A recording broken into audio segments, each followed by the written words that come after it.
ready, we'll get started again. We took a little break to try to get us keeping on schedule. So our second presenter is John Deaver, which many of you know as our Director of Respiratory Therapy. So last night I decided to Google John to see exactly what movies, because of course I was able to be invited to the presentation of Lincoln when John was down there at the Bowtie Theater, which was just one of the most fun events that I've been to, because we kept finding out where John was in the movie, and it was just hysterical.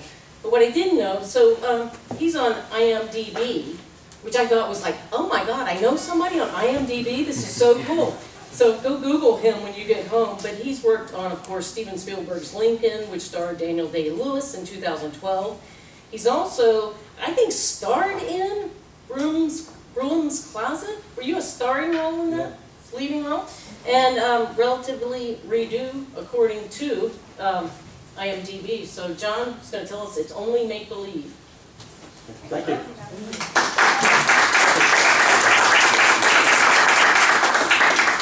of course, IMDb would not lie. Of course not. Well, first of all, thank you very much for coming in and sharing this with me. As you will see, this is a topic that I really hate to talk about. My love for the movies and the performing arts in general started very, very early in my life, actually around grammar school. I was actually in a couple of, kids had little plays and that type of thing. But I actually ended up doing a couple of summer stock things also as a kid. I did the Sound of Music, one of those little kids running around, and got interested in that. And in high school, I did a little bit of acting also. I did a little bit of Shakespeare. And I also found myself needing, when I was a senior, an extra class, because I went to a Catholic high school and there was no such thing as a study hall. Okay? So I had to find another class to take. So, film, okay, that sounds good. Well, I'll take a film class. And we produced our own film for the semester's work, and it was a lot of fun. And that just fueled my interest in film. Then I met my lovely wife of 39 years, and one of the things that actually attracted us to each other was conversations about current movies. And that blossomed, and here we are 39 years later, still going to movies together. And one of the things that we do and share is we have, the Academy Award movies are usually held until late in the season, so that in January or February, when the announcements are made, you don't forget about them. So what we do is I guess what you would call binge watch movies, and there are some weekends that we'll do 2 or 3 movies at a time. And the whole idea there is that Academy Award night, I print her out a list, I get my list, and we both predict who's going to win. Not necessarily who we think should win, but who is going to win, and it's kind of a competition between us. So, about 3 or 4 years ago, I was reading in the paper where Steven Spielberg was going to come to Richmond to do Lincoln. There's another thing, Lincoln, Spielberg, history. And actually a few people at work said to me, you've got that 1865 look. And so I chose to take it as a compliment. But an interesting thing happened, an open casting call. They were looking for some background actors, and the open casting call was scheduled for August. And I just happened to be, when they were doing a casting call, I was in Nashville. I was in Nashville for some HPG meetings, and when I found out when the casting call was going to be, my heart sunk, and I thought, there goes my big chance. So, anyway, that came and went, but apparently they didn't get what they were looking for the first time, because they actually scheduled a second casting call in September. And so the pressure was on again. A lot of the folks I work with said, they're doing another casting call, you need to go down there. So I talked to my wife about it, and she said, if you don't go down there for the rest of your life, you're never going to know. This is going to bother you for the rest of your life. So I said, all right. I had no idea what I was getting myself into. Went down to the convention center, and I saw lines of people around the block, and I thought to myself, are you kidding me? This is ridiculous. So, all right, I'm here, got in line, probably stood in line for about an hour, finally filled out some paperwork on a clipboard, finally made it inside. And I'll tell you, there were some characters in that line, as you can imagine. It kind of looked like that Star Wars scene at the bar, you know, remember that, the first one? Really, there was some real characters there. So anyway, I finally got into the main hall, and I noticed that the main casting director was in a corner at a table, and there were some people walking around, PAs, production assistants, and every once in a while they would walk into the crowd and just, you know, greet people and things like that, and I didn't think too much of it. So one of them came down, and I turned around and she started to talk to me, and I didn't make anything of it. She looked at my clipboard and she asked me some questions, and she said, "Thank you very much for coming." Didn't think anything of it. Finally made it to the casting director, and he was shuffling some papers, and he kind of looked up and he kind of did a double take at me, and he said, "Let's go take some pictures." So we did some black and white stills, and I didn't think anything else of it. The only thing he said to me when I was leaving was, "Don't cut your hair and don't cut your beard." And I still didn't make anything of it because there was no offer made at the time. Well, about a week later, I got a call, and I recognized the number, and I thought, oh my God, this can't be right. When I first answered the phone, I thought it was somebody at work playing with me. I really did. So they offered me the part of a United States congressman, and of course I jumped on it immediately. So, it's only make-believe, the whole bus ride started then. And I had really no idea where this ride was going to take me. So, anyway, went in for the first set of, for makeup and pictures and that type of thing. And mind you, I'm still feeling my way around this process. It was very much a learning process right from the beginning. I always was trying to look, you gotta blend, don't look like you don't know what you're doing, you know, just watch everybody else see it, it's gonna be okay. Well, anyway, production started, and let me go to the pictures here. Of course, all of you know who that guy is. Yeah, Steven Spielberg. And very first morning on set, I'll share a couple little stories with you. First morning on set, got in costume, 5:30, in the chair, got everything ready.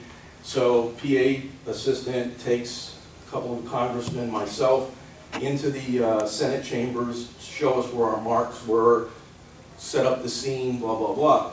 Well, as you can imagine, there's all types of cameras and lights and audio equipment and cables all over the place down at the Capitol. And so I'm walking down the middle aisle like this, and I'm trying to navigate my way through the place, and I almost tripped on some cable, and there was someone standing here talking to somebody else, and I grabbed the guy's shoulder because I needed to get over the table. Well, I had no idea what was going on. I managed to catch myself so I didn't embarrass myself the first thing by falling on set. I look up, and who is it but Steven Spielberg? So I thought, well, now we're off to a great start here. So he looked at me and said, "Good morning," blah, blah, very pleasant guy. And so that's where it all started, that first scene. This gentleman right here is Janusz Kaminski. Janusz Kaminski was a director of photography and has done most of the director of photography for Spielberg films. As a matter of fact, Janusz Kaminski has won 2 Academy Awards with him. One was Saving Private Ryan, which I'm sure you're familiar with, and also Schindler's List. So you can just imagine, first time on a movie set, here's Steven Spielberg. I know this guy, I know of him because I'm such a movie buff, I know what he's done, and I can't believe that I'm actually standing there and about to work with these people.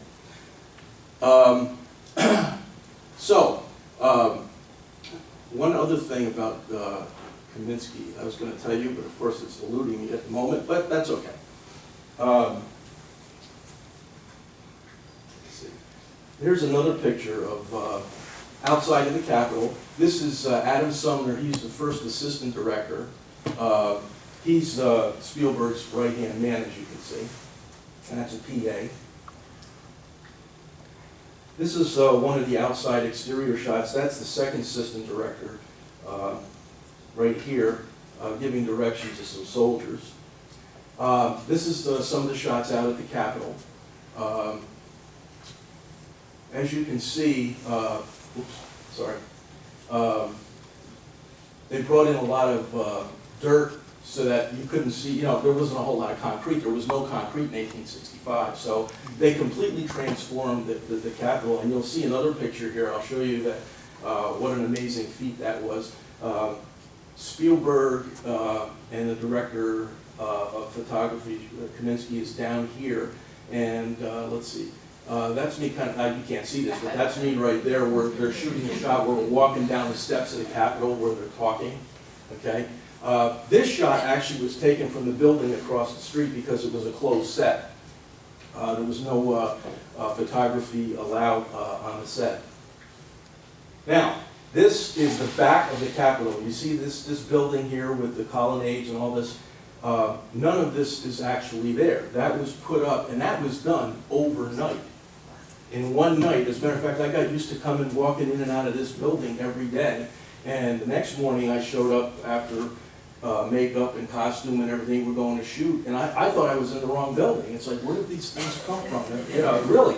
And this whole thing was literally put up from between 10 o'clock in the morning and 6 o'clock the next morning. You want to talk about making magic? There it is right there. Also, you notice that the streets are wet. They love that. They love to put down, the camera loves wet streets for some reason or other, but they do that quite a bit. That's another angle. Oh, see, there's a little better. There's me right there. Yeah, see, we're getting a little closer. We're getting a little closer. A couple of other shots there.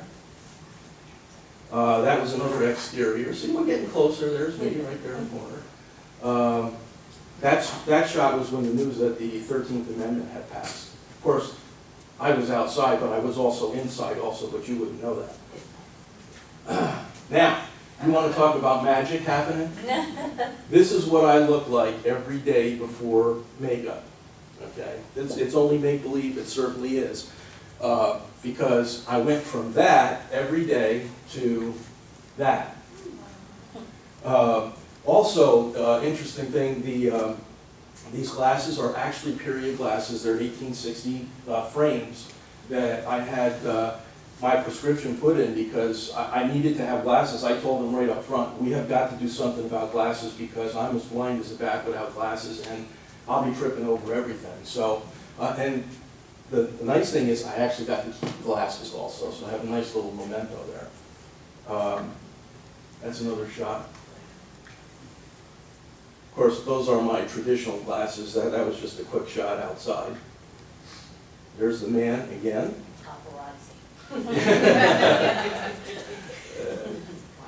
There's the man. Some more shots of the production. Daniel Day-Lewis. Lincoln. Arcadia. He's Right. living at Arcadia. Exactly. Now, actually, if you could see the bottom of that shot down here, he was having lunch one day. He looks like Lincoln from here, from the waist up, but he actually had jeans on in this shot, okay? And it is absolutely true, if you've heard, that he stayed in character the entire time. As a matter of fact, I have a little side quick story about that. I was fortunate enough to be asked to do the final scene also, where he's giving the second inaugural address.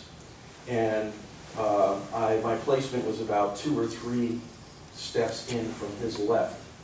And the reason that it's important to the story is that when he finally came on set, very personable, but people actually called him, "Good morning, Mr. President." I mean, you know that up front. You do not break character, okay? You know that up front. So anyway, this huge camera, and boom, they were setting the shot up, and he's standing there doing this. And he's just standing there talking to a couple of people. We're standing around talking, and I'm listening.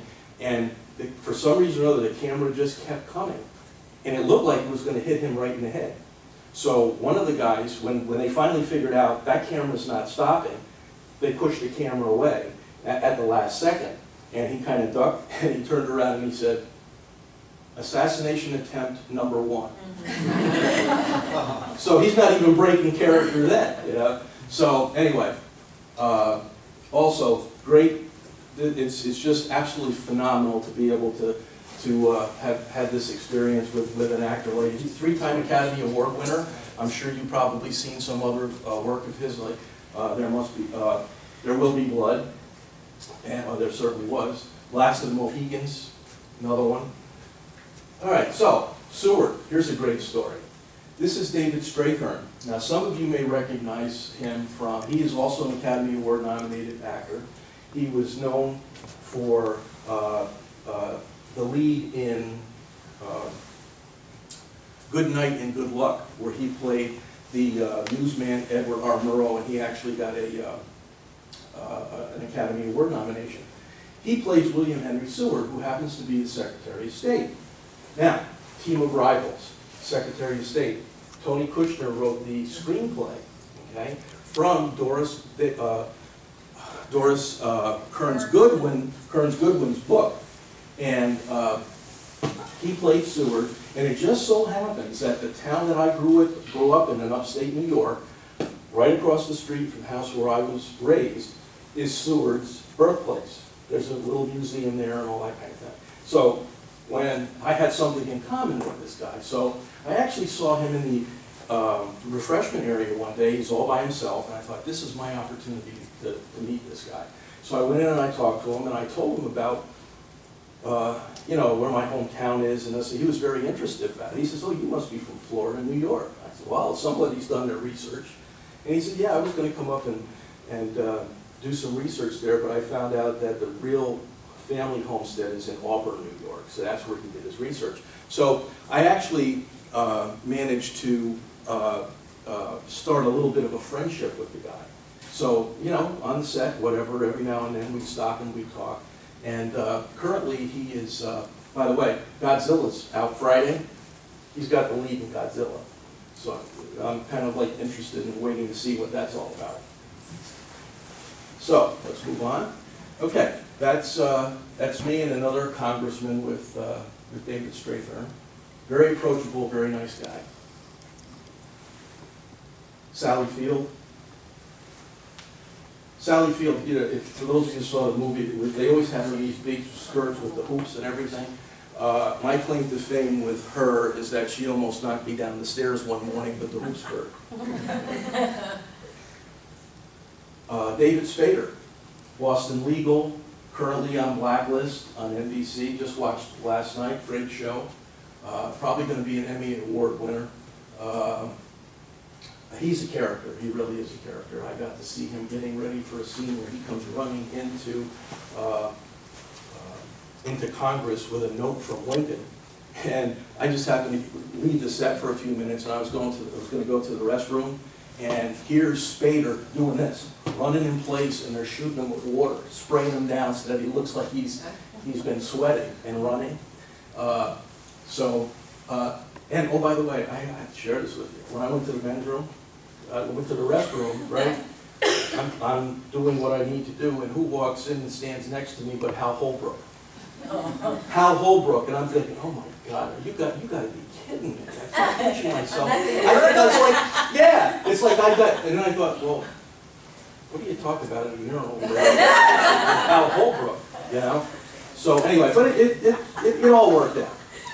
Okay, so here is Spader again, and that's Sally Field. And some of you ER fans might recognize her. This is Gloria Rubin. She was on about 3 seasons worth of ER, and she played Mrs. Lincoln's seamstress. So she had a fairly extensive role in the movie. Okay, so what happened after this? Okay, I've got just a few more minutes, so I want to pull this together for you. I learned a lot on the set. I talked to a lot of actors, and the next step was there was another casting call that happened, and I thought, maybe I'll do this, maybe I won't. Well, it finally did happen, and I was invited to do just an audition for no particular part, and as a result of that, I got calls for other auditions, and I was offered some parts.